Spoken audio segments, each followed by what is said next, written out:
Bernard Tobin here at the Southwest Ag Conference. Today we're going to talk about the rising cost of electricity and how to affordably power your farm. And to do that, we're joined by James Dyck. He's an AMAFRA engineer. Hey, James, thanks for taking the time. Yeah, thanks, Bernard. So, James, just started there. Give us a perspective of, I guess, how much it costs to power the farm these days. Yeah, Bernard, you're right. We've seen a big increase in power costs over the last 10 years. I think we've seen hydro costs double in Ontario. And that can be a challenge. Farmers are getting bills that are $30,000, $40,000. I mean, these are big farms, but still, that's a big number. That's a big number to be paying for hydro costs. And it's hard to know where that power comes from. Now, we're going to talk a little bit about some tips about how we can better manage our power supply, our power needs, and our power uses. And you say, hey, it really starts with understanding your energy bills.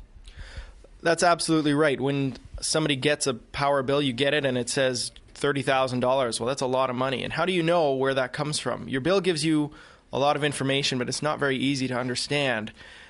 And it's hard to know. You look at that bill, and it says that it looks like you're only paying maybe 10% of that for your actual electricity. But you need to understand all the charges on there so you really get a picture of where those costs come from and how you can make improvements.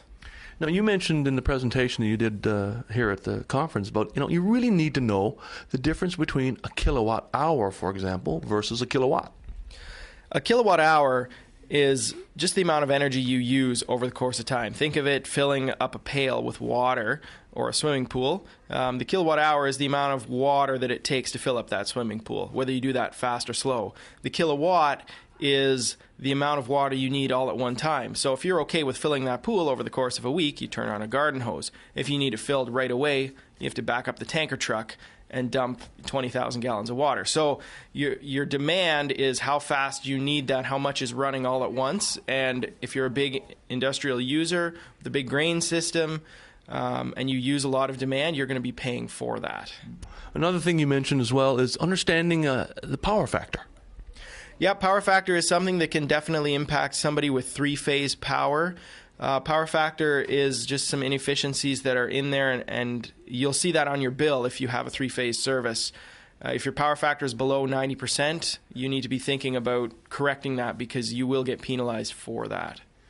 One thing you mentioned as well was, the need to identify the main users, and those the typical operating patterns on your farm.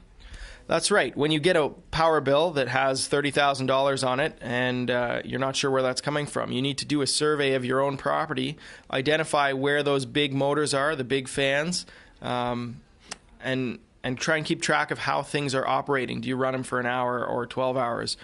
That'll help you start to get a picture of what to do, but really, this kind of investigation, you should get somebody else on board. You should get a consultant on board to do a full-out energy audit, and that involves hiring an energy consultant or an engineer to come on your property, look at your energy bills, do a survey, do some even some metering to figure out exactly where that power is being used, how it's being used.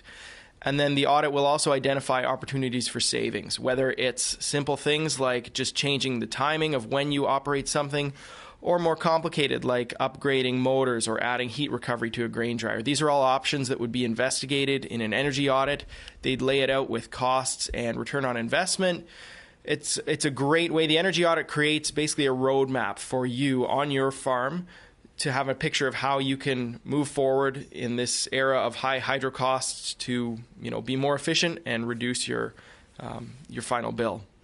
Now, the final thing you spent some time on at your presentation was the fact that there's a funding available to help you do audits, to help you be more efficient. Talk about, I guess, where farmers tap into some of that funding.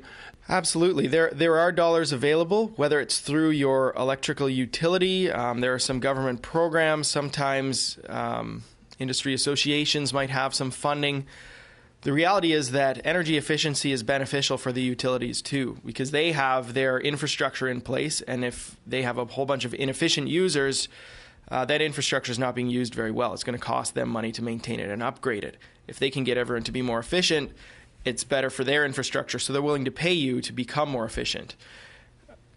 the first step is call your utility, call your hydro company, call your gas utility, find out what programs they offer. It's everything from, replacing LED light bulbs, 1 for 1, you get a check in the mail, or doing more complex projects with a little bit more analysis. It's all there. There's lots of opportunities for funding. The most important thing, though, is to make sure you're looking at that before you're doing the project. Often you have to have that approved before you actually sign the check or the purchase order.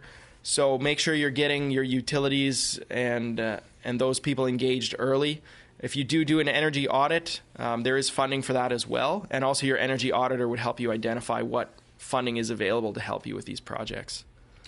Well, James, hey, thank you for taking the time. Great tips. And as I say, we'll see if we can get those costs down.